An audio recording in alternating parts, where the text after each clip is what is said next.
Good morning student. आपण मागच्या लेक्चरपासून grouping of battery study करतो आहे. बॅटरीज इन सिरीज आपण स्टडी केलं आहे, बॅटरीज इन पॅरलल स्टडी केलं आहे. आज आपल्याला स्टडी करायचं आहे mix grouping of cells. Okay, म्हणजे काही सेल सिरीजमध्ये कनेक्ट असतील आणि काही सेल त्यांना पॅरललमध्ये कनेक्ट असतील. पहिल्यांदा मी डायग्रॅम ड्रॉ करतो. So N number of identical cells having EMF E and internal resistance R are connected in series.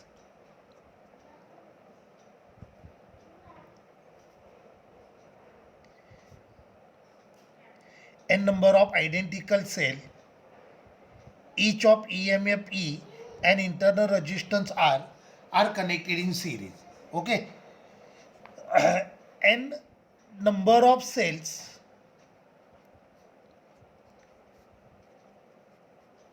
in each row.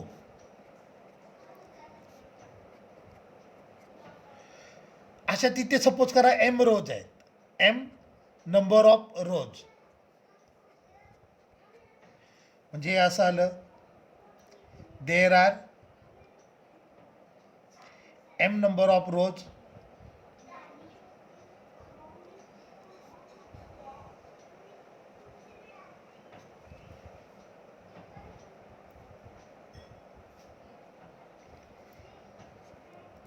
there are m number of rows.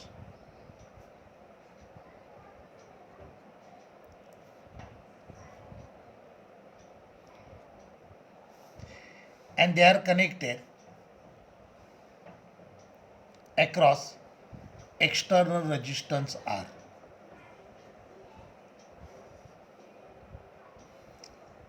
Okay, हा आपला diagram.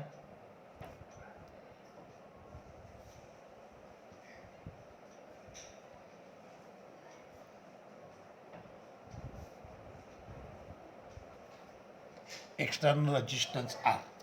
Clear झालं. बघा, माझ्याकडे N number of identical cells आहेत. Identical याचा अर्थ सगळ्या सेलचा EMF सेम आहे, सगळ्यांचा इंटरनल रेजिस्टन्स सेम आहे.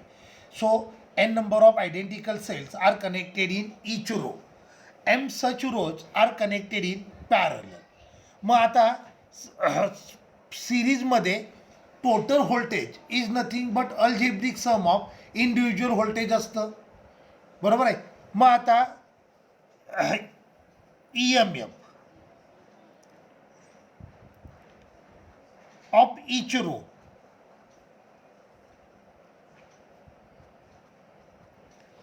येणार E plus E dash dash dash N times. बरोबर आहे. सो EMF आला, EMF ऑफ इच रो आला NE. बरोबर आहे. आता प्रत्येक रोचा EMF NE आहे. अशा एम नंबर ऑफ रोज पॅरललमध्ये कनेक्ट आहेत. पॅरललमध्ये व्होल्टेज सेम राहतं. याचा अर्थ पहिल्या ब्रँचच्या क्रॉस जर EMF NE असेल तर दुसऱ्या ब्रँचच्या क्रॉस पण EMF किती येणार NE. थर्ड ब्रँचच्या क्रॉस पण EMF NE येणार आणि लास्ट ब्रँचच्या क्रॉस पण EMF NE येणार. Therefore E effective is equal to आलं NE. तुमच्या लक्षात आलं का? EMF इन सिरीज फॉर्म्युला काय असतो? E1 plus E2 up to EN. आपले सगळे सेल आयडेंटिकल आहेत. So EMF of each row आला E प्लस E असं N टाइम्स, म्हणजे EMF आला NE. पॅरललमध्ये व्होल्टेज सेम राहतं. सो पॅरललचा EMF आला NE. आता बघा, हे इंटरनल रेजिस्टन्स आहेत, हे सगळे सिरीजमध्ये आहेत. सो इंटरनल रेजिस्टन्स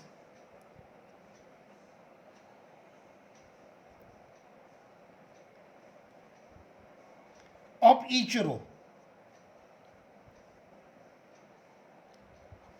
हा आला R प्लस R असं N times. So internal resistance आला N टाइम्स R. बरोबर आहे. आता प्रत्येक ब्रँचचा इक्वॅलंट रेजिस्टन्स किती आहे NR. आणि अशा तिथं एम ब्रँचेस पॅरललमध्ये कनेक्ट झाल्यात.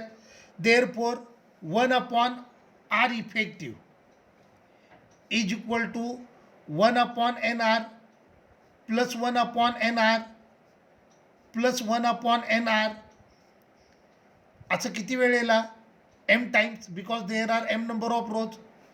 सो 1/R इफेक्टिव्ह हे आलं m/NR.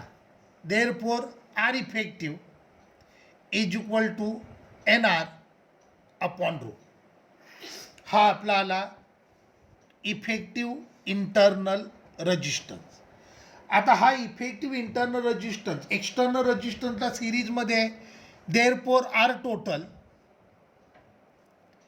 इज इक्वल टू आलं capital R plus NR upon M. हे झालं R टोटल.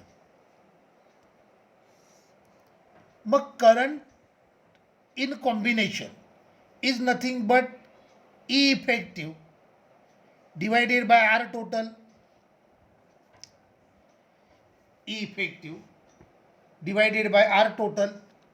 सो हे आलं E effective apply NE divided by R plus NR upon M. So हे आलं NE divided by MR plus NR upon M. So current आला I is equal to MNE divided by MR plus NR.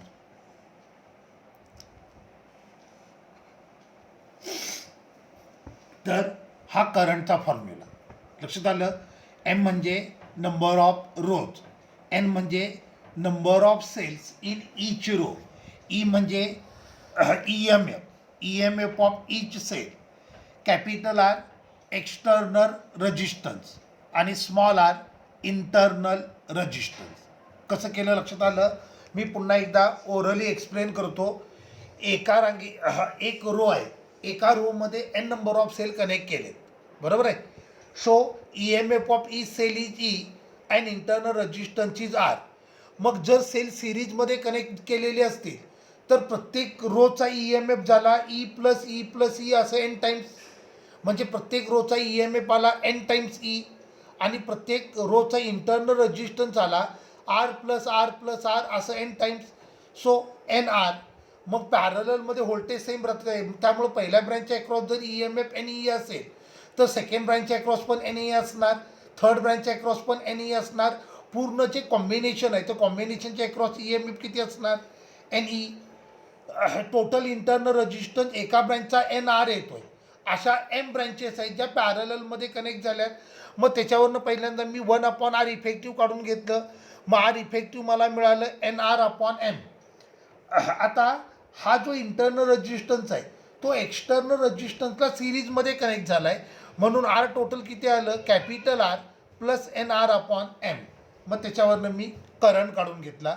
तर हा अगदी छोटासा topic आहे. आज हा आपला टॉपिक संपतोय. आजच्या लेक्चरमध्ये फक्त हा एकच इम्पॉर्टंट पॉईंट होता आणि काही फॉर्म्युले मला लिहून द्यायचे आहेत. आता पहिला फॉर्म्युला आहे तो म्हणजे electric power. Rate of performing work is nothing but power. Rate of performing work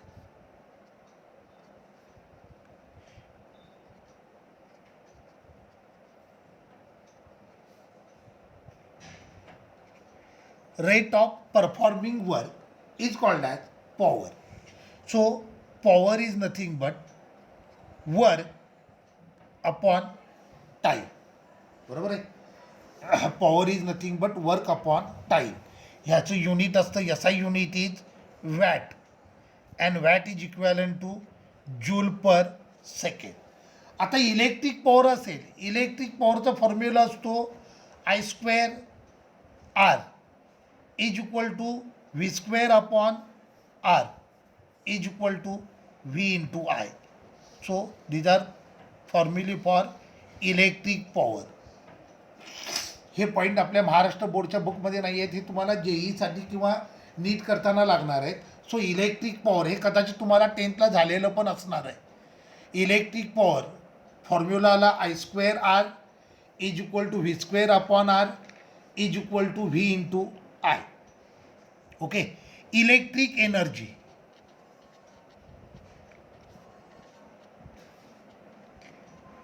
आणि पॉवरचं कमर्शियल युनिट असतं horse power and 1 HP is equal to 746 watt. Okay. पॉवरचं कमर्शियल युनिट असतं horse power and 1 HP is equal to 746 watt. Electric energy. Okay. Electric energy is considered as a heat energy produce in a conductor due to its resistance. Okay. Conductor असतो, कंडक्टरला त्याचा स्वतःचा काहीतरी resistance असणार आहे. हा resistance overcome करण्यासाठी current has perform some work. That work is stored in a form of heat energy. त्यालाच आपण कन्सिडर करतो as a electric energy. So electric energy formula असतो I²RT is equal to VIT is equal to V²T/R. या फॉर्म्युल्यातला I म्हणजे current, R म्हणजे resistance, T म्हणजे time. Okay. V is voltage, I is current, T is time, R म्हणजे external resistance. आता electric energy ह्याचं SI unit असतं joule आणि कमर्शियल युनिट असतं किलोवॅट/आवर. आणि एक लक्षात ठेवायचं, 1 kilowatt hour is 3.6 into 10⁶ joule. 1 kilowatt hour is equal to 3.6 into 10⁶ joule. Clear झालं? मी पुन्हा एकदा रिपीट करतो. इलेक्ट्रिक एनर्जी फॉर्म्युला असतो I²RT is equal to VIT is equal to V²T/R. Electric energy असेल तर SI युनिट असतं जूल आणि कमर्शियल युनिट असतं kilowatt hour. 1 kilowatt hour is 3.6 into 10⁶ joule. Clear झालं? आता joules heating effect.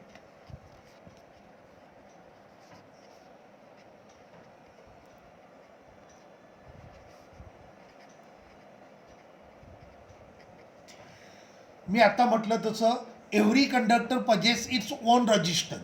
When you are going to pass current through conductor, a work has to be perform to overcome that resistance.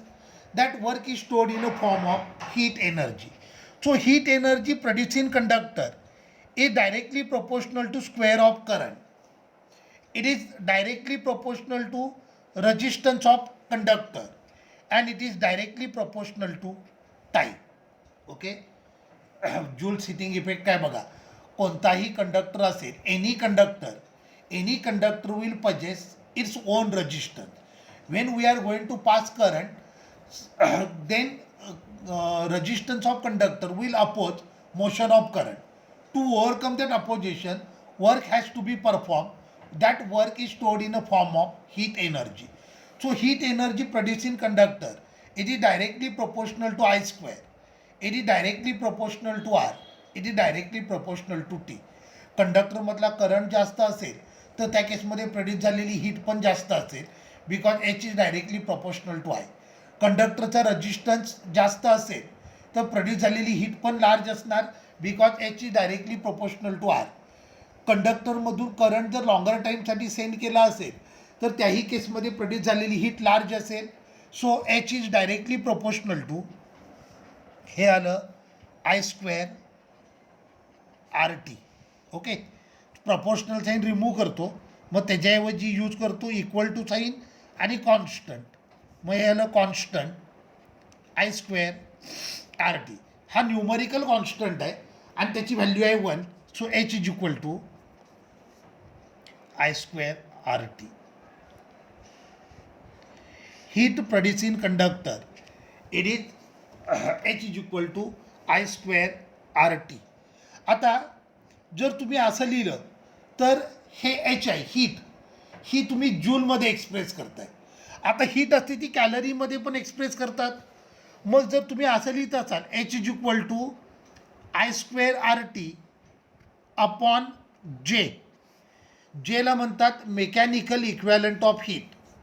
Okay, जेला काय म्हणायचं, mechanical equivalent of heat, आणि जेची value असते 4.2.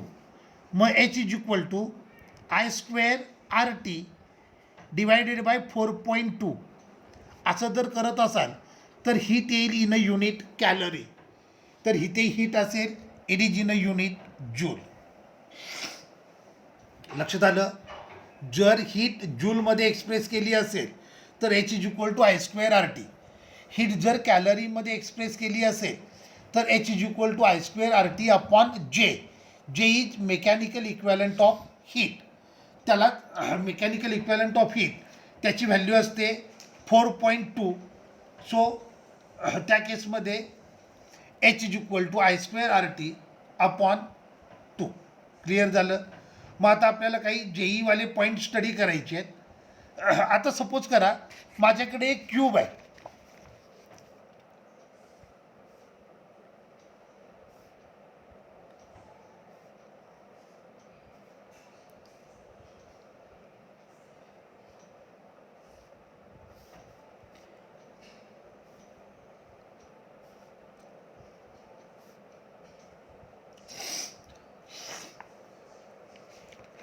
A cube is made from conducting wire and each wire has resistance R. हे फक्त formula आहे. हे actually आता पुढच्या वर्षी आपल्याला 12th क्रिचॉफ्स करंट लॉ आणि क्रिचॉफ व्होल्टेज लॉ स्टडी करायचे. तो हे आता जे मी फॉर्म्युले सांगणार आहे हे क्रिचॉफ्स व्होल्टेज लॉवरनं ऑब्टेन केलेले फॉर्म्युले आहेत.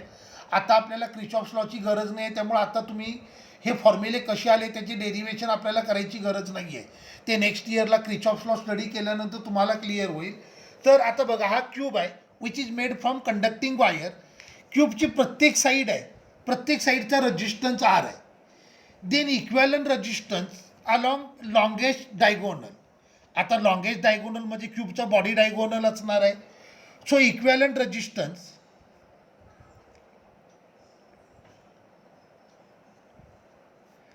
Along body diagonal.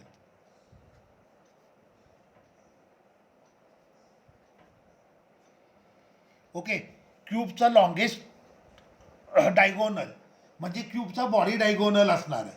ओके, तर क्यूबचा बॉडी डायगोनल असेल तर बॉडी डायगोनल म्हणजे हा पॉईंट आणि हा पॉईंट ह्यांना जोडणारा जो डायगोनल असणार आहे तो बॉडी डायगोनल असणार आहे. तर बॉडी डायगोनल असेल तर त्याच्या अक्रॉस इक्वॅलंट रजिस्टन्स असतो 5R/6. Equivalent resistance along body diagonal. Equivalent resistance along face diagonal.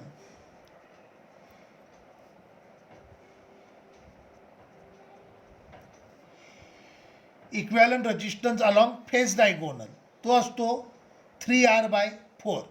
आता हा म्हणजे सपोज करा हा फेस झाला, हा फेस डायगोनल झाला. कळलं का. जर फेस डायगोनल असेल त्याच्या अक्रॉस इक्वॅलंट रजिस्टन्स किती असतो 3R/5. At the end of any one of the side. हा क्यूब आहे, ह्याची कोणतीही साईड असेल, सपोज करा ही साईड आहे, ह्याच्या अक्रॉस इक्वॅलंट रजिस्टन्स असेल इक्वॅलंट रजिस्टन्स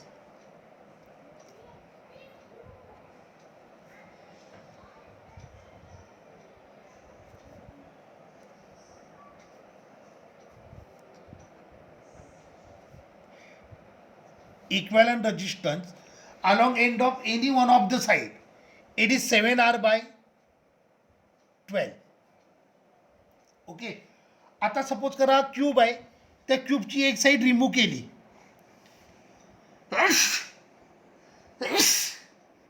सॉरी,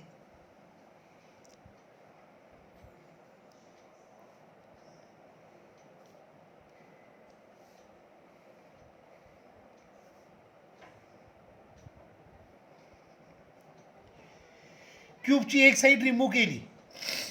आता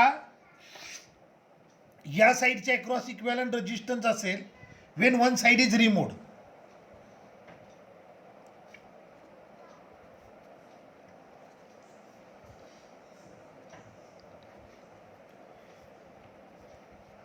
देन इक्विव्हॅलंट रेजिस्टन्स.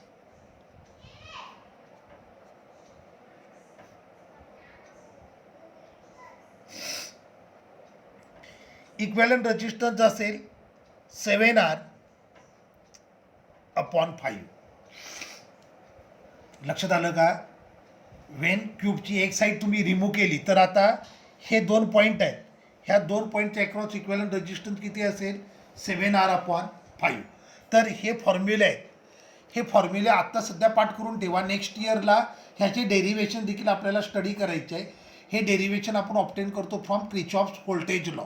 ओके, तर बघा equivalent resistance along longest diagonal. आता क्यूब असेल, क्यूबचा लॉंगेस्ट डायगोनल म्हणजे त्याचा बॉडी डायगोनल असतो. तर equivalent resistance along body diagonal आला 5R upon 6. Equivalent resistance along face diagonal तो आला 3R/4. Equivalent resistance along end of any one of the side it is 7R upon 12. Equivalent resistance along any one of equivalent resistance when one side of cube is removed, तर ते आलं 7R upon 5. Okay, आता suppose करा आपल्याकडे electric appliances आहेत, electric instrument आहेत having power P1 P2 P3 up to Pn. They are connected in series. तर equivalent power असते 1 upon P equivalent is equal to 1 upon P1 plus 1 upon P2 up to 1 upon Pn. कळलं? There are number of electrical instrument having power P1 P2 up to Pn. They are connected in series. Then equivalent power of series combination 1 upon P equivalent is equal to 1 upon P1 plus 1 upon P2 1 upon P1. Suppose करा त्यांना जर पॅरललमध्ये connect केलं असेल, हे series आहे म्हणजे रजिस्टन्सच्या उलटा formula येतो. Electric power equivalent power in series combination हा formula just like resistance in parallel सारखा येतो. Parallel P equivalent is equal to P1 plus P2 up to Pn. लक्षात आलं का? सिरीज कॉम्बिनेशन पॉवर असते 1 upon P equivalent is equal to 1 upon P1 plus 1 upon P2 plus 1 upon Pn. आणि पॅरललमध्ये जर connect केले असेल तर P इक्विव्हॅलंट असतं P1 plus P2 up to Pn. आता सपोज करा आपल्याकडे एक हीटर आहे. A heater boils certain mass of water in time t1 second. Another heater boils same amount of water t2, same mass of water in time interval t2. Then they boil same mass of water if they are connected in series. Ts is equal to t1 plus t2. Okay, तुमच्या लक्षात आलं का? एक heater आहे तो certain मासला boil करतोय, certain mass of water boil करतो in time interval t1 second. दुसरा हीटर आहे तो same mass of water boil करतो इन t2 सेकंड. तर ते दोघं सिरीजमध्ये कनेक्ट केले. Then time taken to boil same mass of water Ts is equal to t1 plus t2. If they are connected in parallel then 1 upon t is equal to 1 upon T1 plus 1 upon T2. So 1 upon T is equal to हे आलं T1 plus T2 divided by T1 T2. Therefore T is equal to T1 T2 divided by T1 plus T2. Clear झालं? तर आज मी जे सांगितलं हे body डायगोनलवाले logic म्हणजे क्यूबचे equivalent resistance ते खूप इम्पॉर्टंट आहे. Electrical instrument in series, electrical instrument in parallel ते देखील खूप इम्पॉर्टंट आहे. हे हीटरचे न्यूमरिकल देखील तेवढेच इम्पॉर्टंट आहेत. आता ह्याच्यामध्ये काही आपल्या नोट्समध्ये काही इफिशियन्सीचे फॉर्म्युले पण आलेत, पण त्याची गरज नाही आहे, ते नाही केलं तरी चालेल. ओके, ठीक आहे. मी जेवढं घेतलं तेवढं करा. हा टॉपिक संपला. आता नेक्स्ट लेक्चरपासून आपण ग्रॅव्हिटेशन टॉपिक स्टार्ट करायचं आहे सेक्शन 1मधला. आता हे बघा आपले टोटल 6 टॉपिक कंप्लीट झाले. सेक्शन 2मधले wave optics, electrostatic, current, electricity complete झाला. सेक्शन 1मधलं units and measurement, scalar vector, kinematics complete झालं. मग आता सेक्शन 1 चालू करूयात. सेक्शन 1मधलं आता ग्रॅव्हिटेशन टॉपिक आपण नेक्स्ट लेक्चरपासून स्टार्ट करूयात. ठीक आहे, थांबूया.